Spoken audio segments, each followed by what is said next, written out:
Assalamualaikum di program podcast Indonesia TV bersama Pak Jijal. Pak Ji? Alhamdulillah. Lawas. Sibuk banyak. Memori. Oke, kita kembali di program podcast bersama beliau selaku pengacara atau lawyer lah. Bagaimana terkait dengan Islamnya tentang perang Yahudi Israel Iran. Iran ya. Saya kira itu kan berangkat dari arogansinya Israel. Israel ini dajjal. Israel ini profil dari iblis, gitu kan? Yang menganiaya konteks dunia Islam, khususnya di Palestina kan. Bagaimana kita ini dijajah lah oleh Israel itu, yang oleh Amerika tentu saja ya. Israel itu adalah Amerika kecil dan Amerika itu Israel besar kan gitu. Nah kemudian sekarang ada fenomena gitu kan, fenomena pertarungan atau pertempuran Iran dengan Israel ya. Kita melihatnya itu sebagai konsekuensi akan dari perlawanan gitu ya. Kebetulan saja sekarang yang membawa perlawanan itu Iran kan gitu. Sebelumnya kan di Gaza juga melakukan perlawanan juga Hamas kan. Israel lawan Hamas itu tidak mudah, Hamas kalah, gitu ya, kalah malah secara peperangan kalah, jadi pertempuran bisa kalah Hamas, tapi peperangan itu menang, artinya dukungan publik itu kuat, gitu ya. Nah ternyata Hamas tidak bisa dihancurkan, Hamas tidak bisa dikalahkan, gitu kan, dan dukungannya cukup luas dari berbagai kekuatan dunia Islam lah, gitu ya, memberi support, itu Hamas. Jadi kalau sekarang nanti ada Iran gitu kan, itu fenomena juga gitu kan, bahwa Iran melawan. Ya saya kira itu konsekuensi logis dari arogansinya Israel. Gitu. Bukan hanya Iran, nanti kan semua mau perlawanan gitu pada waktunya gitu. Hanya ternyata Israel cukup terkejut kan. Kaget ya. Akhirnya sama rudal-rudalnya Sijil, Goder, apalagi Fatah 1, Fatah 2 gitu ya. Sampai dia angkat tangan. Kita Amerika bantuan Amerika. Amerika kan juga mikir-mikir gitu kan. Rudalnya bisa jarak jauh, bisa kepentingan dengan Amerika di Timur Tengah bisa berantakan juga. Makanya berhitung Amerika kan, dia menjaga jarak walaupun tidak ingin menunjukkan sama sekali meninggalkan sebatas tertentu lah. Tapi menimbulkan frustrasi pada Israel gitu ya. Maka terjadilah gencatan senjata. Tapi gencatan senjata itu sebetulnya adalah gambaran kekalahan. Itu jalan yang bisa dilakukan oleh Israel, gencatan senjata. Cuman Israel itu karakternya ingkar janji, tukang bohong. Gitu. Betul, bohong. Tukang bohong. Kalau Indomie. Siap. Gitu kan. Jadi tukang bohong dia. Maka begitu gencatan senjata, tiba-tiba dia menyerang Iran kan. Tapi sekarang ini fenomenanya kekuatan ada di counter attack, di balasan-balasan. Ya, pertama menyerang Israel ke Iran balasannya itu kan yang membuat orang-orang sekarang Israel berkhianat juga, menyerang lagi Iran, balas lagi, gitu kan. Dan yang diserang terakhir itu di Yerusalem, bahkan istana presiden, gitu kan, 7 pengawalnya tewas. Dengan presidensi Isaac Herzog juga sampai mengatakan saya terkejut dan saya takut. Dia menyebut saya takut, gitu. Jadi ternyata si orang sombong ini, gitu kan, si orang angkuh ini yang mempertuhankan dirinya sendiri punya ketakutan. Sebenarnya manifestasi dari kepengecutannya itu adalah dengan cara tindakan-tindakan brutal terhadap lawannya. Sebenarnya itu sifat-sifat pengecut gitu. Dan Israel adalah profilnya. Nah sekarang terjadilah gambaran peta itu, gitu kan. Dia baru merasakan berantakannya Tel Aviv, Bet Yam, kemudian Askelon gitu ya, Haifa hancur, terakhir Yerusalem ini kan yang digempur juga. Jadi nanti pasti akan kayak dukung dunia terhadap Iran, dalam pengertian Iran itu kekuatan yang dianggap lemah. Ya, pemihakan orang kepada yang lemah itu kuat biasanya. Gitu. Jadi dari sisi itu kita tidak boleh masuk ke ruang yang lebih dalam bahwa ini akan menjadi dan memang begitu kenyataannya dimanfaatkan oleh si Aisyah di berbagai daerah wilayah termasuk di negara kita. kita. Hati-hati, itu kewaspadaannya. Kita harus melihat pada konflik global kepentingan negara, gitu kan, bukan support yang lebih jauh. Akhirnya bukan dukung Iran saja, dukung Syiahnya lagi. Wah, bahaya ini kalau umat Islam gitu kan, bahaya. Itu harus diwaspadai gitu menurut saya. Jangan sampai kita yang menjadi pribumi ahlus sunnah wal jamaah di Indonesia ini tiba-tiba bisa terpengaruh oleh paham-paham yang seperti itu. Kita sudah tahu MUI saja sudah memutuskan Syiah itu sesat, dan itu harus tetap jadi pegangan kita. Nggak boleh berubah gara-gara perang Iran Israel. Gitu, nggak boleh. Tetap Syiah itu sesat.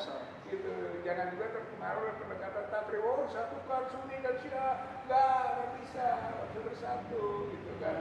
Sunni dan Sunni, Syiah dan Syiah. Silahkan dengan kepentingannya masing-masing. Hanya yang jelas bahwa Ahlus Sunnah wal Jamaah atau Sunni harus memproteksi diri dari kemungkinan penyesatan paham keagamaan yang antara lain adalah Syiah Inna Asy'ariyah. Pak Haji, kira-kira konflik ini kapan mulai damai sama Iran Israel? Ada nggak damai atau musim khusus perang? Saya kira tergantung pada juga konflik kepentingan globalnya. Seperti Amerika sejauh mana bisa mempengaruhi Israel kan, supaya berhenti tak permanen, gitu kan. Sementara Iran masih perang, masih perang. Terus perang ya? Masih. Kemarin gencatan senjata. Ya. Tapi dihianati oleh Israel. Oh gitu. Israel menyerang Teheran, maka Teheran menyerang lagi yang kita sebut tadi, Yerusalem dibombardir dan rudal itu yang sampai ke istana presiden kena. Gitu. Jadi ini masih perang kondisinya? Masih perang sekarang. Belum gara-gara pengkhianatan dari Israel ini memang sudah terbiasa lah, sudah terbiasa membohongi gitu kan, perjanjian gitu kan, senjata, tapi sebetulnya dia selalu cari celah-celah, makanya nggak bisa dipercaya tuh kayak seperti itu. Akhirnya gimana? Eskalasi kalah nggak perang lawan Israel? Iran kalah atau menang? Enggak, saya kira Iran cukup kuat juga, karena ya? memang dia punya persenjataan yang canggih, cukup bagus. Tapi kalau sama bom bekas kan kalah sama Mossad sama Iran gimana tuh? Iya, bomnya kena Mossad. Iya, tapi kan tidak fatal. Tidak fatal, masih banyak pusat-pusat nuklir lainnya yang tidak diketahui kan. Sebetulnya Iran juga masih punya cadangan kekuatan gitu. Tapi perkiraan ini Amerika akan gimana? Apakah Amerika makanya tergantung juga tekanan internasional seperti misalnya Rusia, Cina, Korea Utara gitu kan. Kalau mereka juga menggonggong, ya Amerika juga mikir 2-3 kali gitu. Artinya bahwa mereka bisa saja terjadi bukan hanya rusak di proksinya gitu kan, seperti di Irannya yang hancur gitu kan, atau tangan-tangan Amerika yang ada di berbagai daerah Timur Tengah, bukan itu aja yang hancur, tapi bisa Amerika juga diserang. Kalau konfliknya global kan bukan mustahil, dan misalnya Rusia itu berimbang kekuatannya kan, persenjataannya, berarti memancing perang Rusia dan Amerika, belum Korea Utara, itu kan belum Cina yang ditakuti juga oleh Amerika. Amerika mikir gitulah, sebenarnya dia sendiri sudah menjadi lazim kalau membela langsung Israel. Tapi kok sekarang setengah-setengah ini. Bahkan Amerika mengatakan, saya tidak terlibat waktu penyerangan awalnya Israel. Karena Israel dulu kan, menyerang Israel dulu. Saya tidak ikut katanya, tidak tahu menau, tidak ada koordinasi dengan Amerika, gitu kan bahasanya. Ngeles lah, gitu kan, supaya ada alasan Amerika tidak langsung ikut campur. Jadi sebetulnya perhitungannya akan dalam, gitu kan, untuk keterlibatan Amerika langsung membela Israel melawan Iran. Kapan dia mulai perang terakhir, Pak? Terakhir? Israel lawan Iran. Ya, tidak tahu nih terakhirnya ya. Masih menunggu off-nya Israel serang Gaza atau masih terus?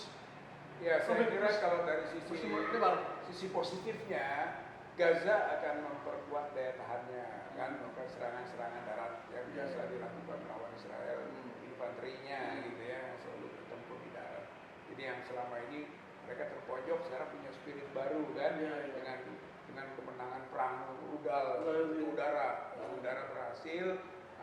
Katakanlah sebetulnya kalau sudah menang Iran gitu kan lawan Israel ini gitu ya, menang Iran. Nah itu memberi support dorongan kepada seperti Hamas yang di Gaza. Berarti nanti ke depannya gitu kan bisa saja spirit bahwa Palestina harus merdeka bisa terrealisasi gitu.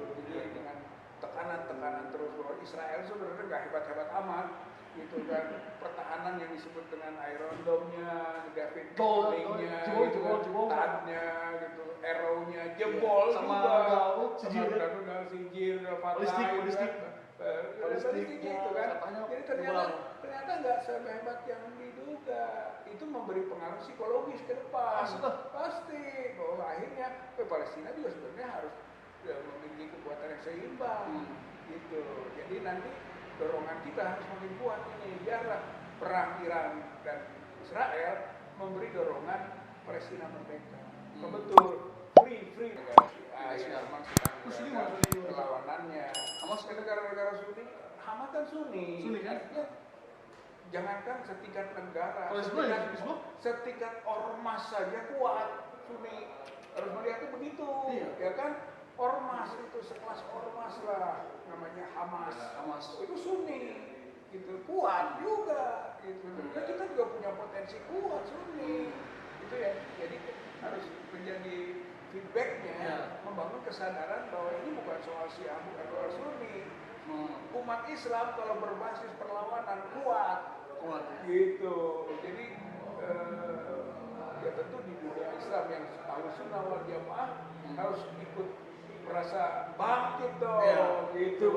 Jadi itu blessing in disguise-nya gitu ya, bahwa dengan Syiah Iran berani, kenapa Sunni tidak berani? Gitu. Dalam sejarahnya Sunni juga punya terkait isu bahwa ada aksi global watch dari pihak bisa harus terus global fatah. Kira mana dulu Romat dari global watch itu global watch nanti wajib. Ya harus ikut kita, gitu. Pokoknya yang skalanya dunia dan itu melawan Israel harus ikut, itu aja pokoknya ukurannya.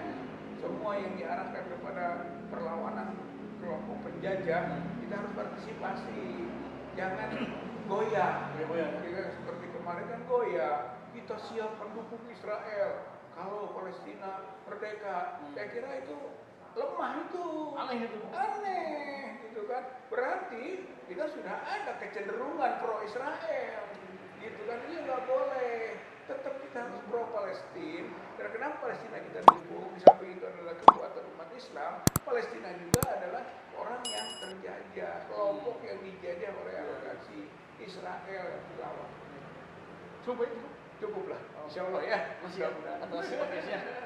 Demikian podcast kan Pak Jilah. Assalamualaikum. Like dan subscribe.